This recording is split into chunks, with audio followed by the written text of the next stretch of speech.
How are you today? Excellent. So, for people who don't know, my name is Sebastian. I'm Craig. Alright.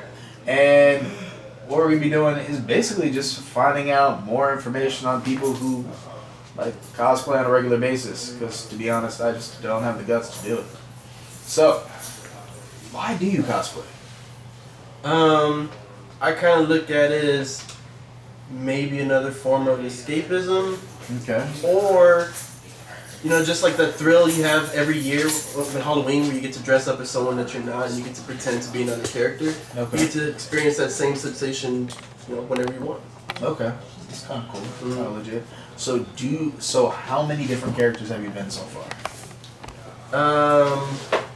Maybe 3. My first one was Deckham the bartender from Death Parade. Okay. Very easy costume to put together, bartender's outfit and a silver wig. Okay. And then from there I think I did a Vegeta, but it was very homemade, so I didn't have the same outfit, just more like the t-shirts and the hairstyle. Okay. And then now I'm working on... I mean, that's all you really need. Vegeta gets beat up a lot. Yeah, he does. He sure does. Yeah. Yeah.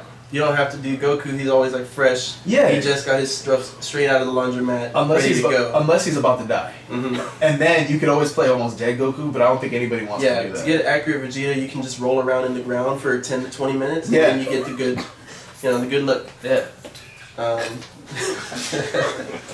But my next one's gonna be Captain Yami Sukihiro from Black Clover. Okay. Captain of the Black Bulls. Okay. Probably the strongest character right now.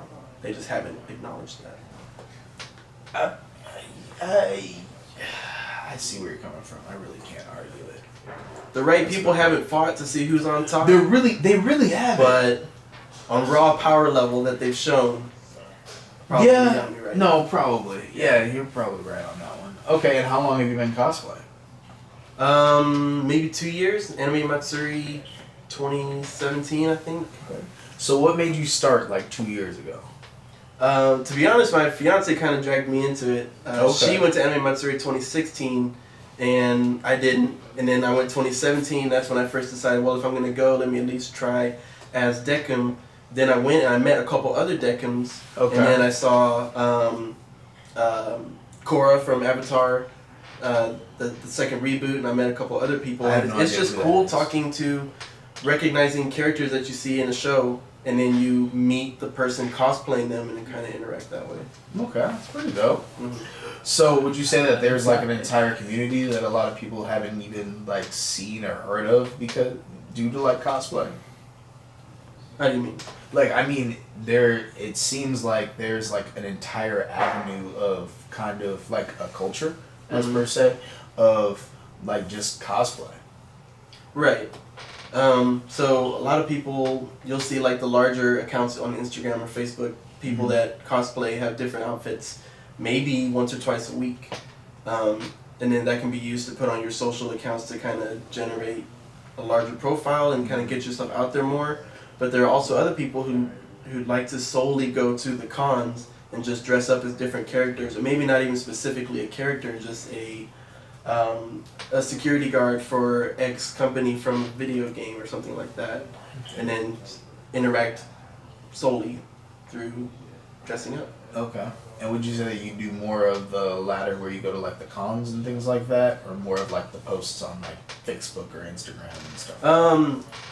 With me, I go into another niche crowd by going to a lot of festivals. I go to a lot of like the larger EDM festivals, Tomorrow World, EDC, Electric Forest, stuff like that. And I like to go in those dressed as cosplay characters from anime. Because people are already dressing up for a rave anyway with lights and all that other stuff. So if you can add to it with a costume that most people will recognize, it's pretty fun and engaging. So how many times do you get stopped at these things and people are like, oh, I gotta take your picture? All the time. Maybe it wouldn't count as a cosplay from an anime, but I do have a Deadmau5 helmet that I wear sometimes, and like you can't go more than 20 feet without being stopped for a photo. But you have to prepare for that when you go. Like you have to know that, okay, well, everybody's gonna want this, so you have to be accommodating, but also know when, hey, I need to go to the next stage or something like that. So what you're telling me is it really sucks when you have to go to the bathroom, so you have to hurry. Yeah. Okay. Yeah, absolutely. Okay. And then you're trying to get into the stall, and you're the next person. Like, oh, can I get a picture? Like, actually, I've been holding it for 2 hours. So. Oh yeah, and the lines are always so long at the festivals too. So yeah, people for are, sure. Man. But same with cosplay events too. Whenever you go to like George R. Brown, there's typically a line for the restroom. So you're taking like photos just in the line, or just like sometimes, yeah, people are just passing through, walking by, and just happen to see their favorite character. So well, at least you see now you're knowing kind of what it feels like to be a celebrity, you know, when they're just trying to eat dinner. Right. All right. So do you have a favorite cosplay you've done so far? The one I'm working on now for Yami, I think that's probably going to be my most favorite one. I bought a sword for it. I'm going to get the exact matching pants. Hopefully, I can get the boots in time. But I think I'm really gonna like that one. Okay. And do you typically make your cosplays like from scratch, or like purchase like different items, kind of from scratch? You can get the main clothing items from just like a Ross or outlet store or something like that. But then if they have a cape or something specific, feathers, it's a sleeve or something like that, then you typically want to go to like a Hobby Lobby or Joann's Fabrics and find the texture and design that you want, and then make sure you get enough and sew that into whatever you're trying to create. I think a lot of people who would like to cosplay, but they're worried that they don't have like the artistic style in order to actually create something that would look good. Right. So what type of advice would you give those type of people? I would say find either a simplistic character, one that doesn't take a huge budget to create that suit. When you probably already have the clothes, you just need to change something, maybe change the color, or find like a goon outfit, or like a secondary character, or people that belong to a village of your main character, something that they'll recognize. But typically most village members just have maybe like a long overcoat, or different kind of garbs or hats that are different colors, so you can still be recognizable without having to spend a large budget. That's good advice. I've also seen like people cosplay, but they look like alternative versions of certain characters. Right. Like it'll be like Vegeta, but instead of like yellow hair, it'll be red hair or something like that. Is there like a particular title for that, or is it that just like creative and discretion? I know there's a title for changing colors or different aspects. I know one of the really popular ones right now is called gender bending. That's whenever you take your character but you do them as the opposite sex. Or so, for example, I'm also working on another one that'll be ready probably closer to the end of the year, as Garnet from Steven Universe. Okay. Myself and my fiance and a lot of her friends are going to do the whole Steven Universe posse or group. But everyone knows that Garnet is a female character that's comprised of 2 other female characters. So I have to do it in a way that can accent, I guess, my male form, but still be representative of the original character. Okay. That sounds... I'll figure it out. Right? That sounds a whole lot more complicated than I thought it was going to be. I need 2 multicolored tights. I need to dye my hair. I need to put some gems on my hands. Yeah. Sounds like it's going to be a project. Yeah, definitely. Okay. So it seems like cosplay is a lot of like work in order to like get it done in as accurately as possible. So would you say it's like a very like you have to be passionate about it, or what do you? You have to at least be able to be consistent. Okay. If it's not one of your highest passions, say you watch anime every single day, or maybe you're watching Netflix. While you're doing that, you can also be working on your design, figure out what you need, what articles of clothing. You can just write that down on a piece of paper, or get your computer and put together different looks.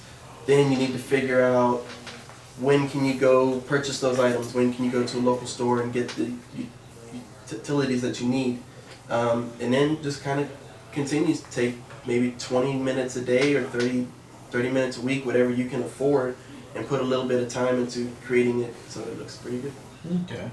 Now, one thing that I've also heard of is that there is a little bit of aggression, like towards people who like dress up and things like that, towards like more of a sexual manner, like especially like females and things like that. Have you ever encountered that or seen that like in any of the cons or anything? At Anime Matsuri 2017, there was maybe 2 guys that were together, and you can look at almost every single post of someone talking about abuse or just creepy characters in general. There are people like that at the cons that are going there, specifically to try to cup someone's ass or something like that. So if you're afraid of something like that, maybe consider, you don't have to tone down how you dress, because how you dress is in relation to the character, and that's how you want to convey yourself. But maybe consider bringing a friend or two and staying with someone at all times. That way, if someone does come up being creepy, it's very easy to, hey, we outnumber you, we're going to go our way. And they typically do go on. Have you encountered any of that creepiness thus far? Me personally, no. But when my fiance went in 2016, the year that I didn't go, one of those same, I guess, popular pervy dudes did come up to their hotel room, and they were banging on the doors of everyone where they knew that it was predominantly females staying in the room. Oh, wow. So That's pretty bad. Mm-hmm. And then besides that, you do hear or see like people being, you don't want to say bullied, but kind of forced into a small area where they're away from people, and then you want to say, hey, are you okay? Like, why are you down this dark corner when everyone's over here at the convention? You want to try and engage with them and make sure that they're okay. Yeah. So that would be the opposite aspect of being victimized, is to go out of your way to make sure that everyone else is having a good time as well. Okay. You can be helpful. Well, the more reason why you recommend it in a larger group. Well, not only that, but it sounds like your cosplay that you have planned like later in December with your fiance, where it's going to be like the Steven Universe. Steven Universe. I've always think that those like cosplays are so much better, simply because it's so much easier to put, like, it's not easier to put it together, but it's easier to put it together from an aspect of, oh, hey, that's like the entire like crew all together, and it just makes for a more memorable experience. Yeah, exactly. So whenever there are larger groups and you a full team or something like that, it is a better experience socially, as well as by just cosplaying and getting those good pictures. All right. So for anyone who's out there who's like thinking of cosplaying, what would you recommend to them to start off with? Get the idea of the character that you want. And if it's a character that has some crazy costume ideas, often there are other costumes that maybe that character wears. You might find some pajamas that they wore in one random episode where no one remembers. But then you'll get props for being that person who remembered that one outfit that no one else does. So, you can just find the most cost-efficient way to put your outfit together. That you have to mix cost efficiency and time management. Okay. And is there any like media outlet or anything you wanted to shout out where they can find like a picture of like your Black Clover cosplay that you're going to be doing? I don't have one right now, but I will be putting out a Facebook gaming page for, I guess, my gaming persona, which is Birduup, PSN Birduup, as well as twitch.tv/Birduup. Yeah, I saw the Birduup helmet. I'm like, half the time I'm like, if he plays with that on. Welcome to part 2 with Birduup. See, that was even better. Straight fire. Alright, sponsored by UGA, who's having a cosplay event. So come dressed as you are, or dressed up as your favorite character from